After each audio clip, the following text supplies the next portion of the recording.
What is going on, Hive Warriors? So a new study that released in the end of January has stated that over the course of 6 years, you will not lose weight with intermittent fasting. In fact, it is very possible that you may gain more weight with intermittent fasting. Now, let's go ahead and dive into that study.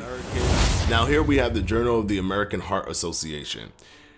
Now, with this study done by D. Xiao and colleagues, this was published January 18th of this year, 2023. They looked at 547 participants who used a mobile application to record the timing of their meals and sleep for at least 1 day. They obtained the information on weight and comorbidities at each outpatient visit from electronic health records for up to 10 years before. So they looked at the weight that they had from the last 10 years from inpatient data. So when they would go to the doctor and they'll get weighed and all of those different things, that's where they got their 10-year stuff. But they got around their like 6 months, over a 6-month period, they got what they were currently doing. So they used what they were currently doing, looked at their weight over the course of 10 years, then created a regression formula. So they use a mixed linear regression to model weight trajectories.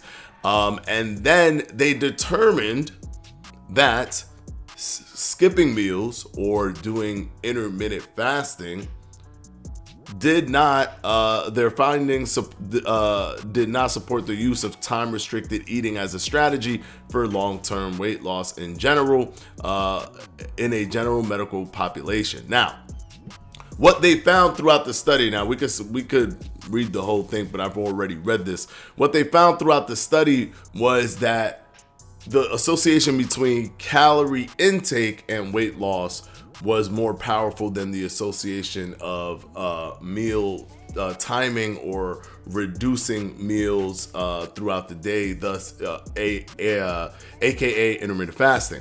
Now, the issue with this is that they took what they reported in their recent before baseline through the app, and then they applied that to the last 10 years of those participants, which means that the participants may not have been doing intermittent fasting for the other 10 years, but were recently doing intermittent fasting. And they took that information and said, well, if you're doing intermittent fasting now, we're going to assume that you've been doing intermittent fasting for the last 10 years, and then we'll cut that down and make it to 6 years. So for 6 years of doing intermittent fasting, it does not appear to be a tool that will help you with weight loss. Granted, those who did intermittent fasting versus those who did not do intermittent fasting, there was a difference of about 1 pound a year, where those who were doing intermittent fasting, and I'll let you know why I'm putting quotes up soon.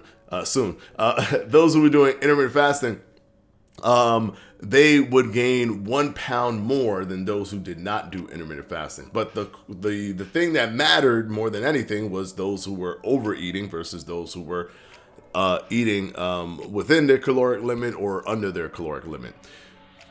No duh. Like, I think that there's a big thing where I get it. There have been gurus that existed, and not this channel, but there has been gurus on intermittent fasting or prolonged fasting that have existed where they want to thwart the thought of caloric restriction, saying that you can eat as much as you want as long as you fast.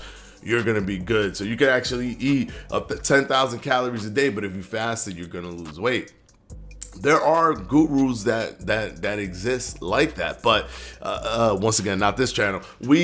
Intermittent fasting is not a eat above your calorie thing. You still have to have caloric restriction. You still have to eat below your calories, because then there isn't anything to burn. What intermittent fasting provides is a caloric partitioning in terms of the energy that's used to power your body, to power your brain.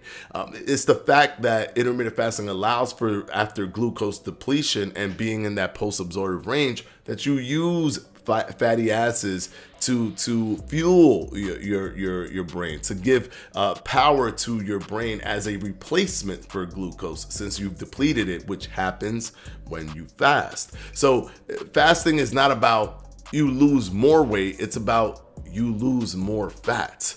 Weight loss is a lot of things. It's water, it's muscle, it's lean mass, it's body fat. There's more to weight loss than just body fat, right? So calories 100% matter, but what exactly are you burning? Are you efficiently burning body fat, or are you burning other things? Are you holding on to other things? So that's where intermittent fasting has a cool benefit to it, is that it assists in body fat burning.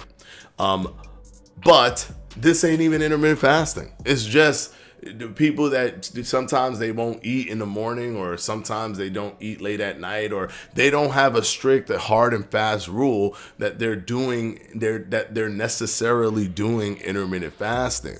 And this is the annoying thing about this, is because this study right here, just like all the other studies, provides that headline for a lot of news outlets to say something just like this: intermittent fasting wasn't associated with weight loss over 6 years, a new study found. The research suggests that consuming fewer, smaller meals may be more effective for weight loss than restricting eating to a narrow time window. Now, how many people do you think would read this headline and now just go, up? Intermittent fasting, you don't lose weight over 6 years. They showed it. They said it in a study. They've shown it. And how many people do you think, of the people that have read this headline, let alone read the whole thing, would actually read the study itself? I would venture a guess of less than 5% of the people that read that. Then, thus pushing a different vision of what intermittent fasting can actually do for you. And if it does help you, there's people that it'll help. It's helping them, and they'll stop doing it because of headlines like this that come from studies like this. I don't mind that these studies exist. This is a cohort study, number one. We need randomized control trials to get a better understanding, where you are specifically telling people to do intermittent fasting with intent, versus a control study of just caloric restriction, to see which one is better. Both will have caloric restriction, but which one provides a net value in terms of body fat loss, muscle retention, etc. This is a cohort study. It's almost like you're looking from the clouds down to the ground, and you're trying to make an assertion from that. I would prefer, control studies, but I don't mind, because cohorts do need to exist, right? It's not easy to do a control study for over 6 years. So this is a kind of like a balance between what's more rigorous and what gives you data for longer periods of time, right? So I understand that these need to exist, and I'm fine with that. But it's just what annoys me is, why the headlines? Why the massive, crazy headlines? And I talked about the positive study that came out with intermittent fasting not too long ago, even a meta-analysis showing that there was weight loss that was more powerful within the intermittent fasting group, but no headlines, no nothing, nowhere. If you write intermittent fasting study 2023 in Google, it won't pop up.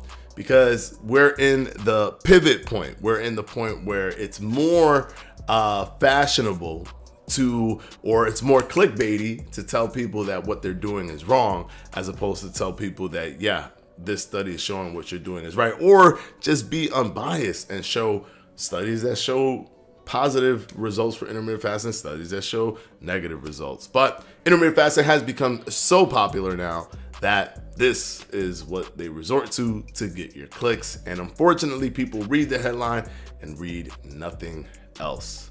So hopefully this video has enlightened you so that you understand. And maybe if you come across this study, the massive limitations in it. Wasn't intermittent fasting. They only took 6 months of their information on how they're eating and then applied those 6 months of data to 10 years of their life based off of their when they went to the clinic and put their weights in there.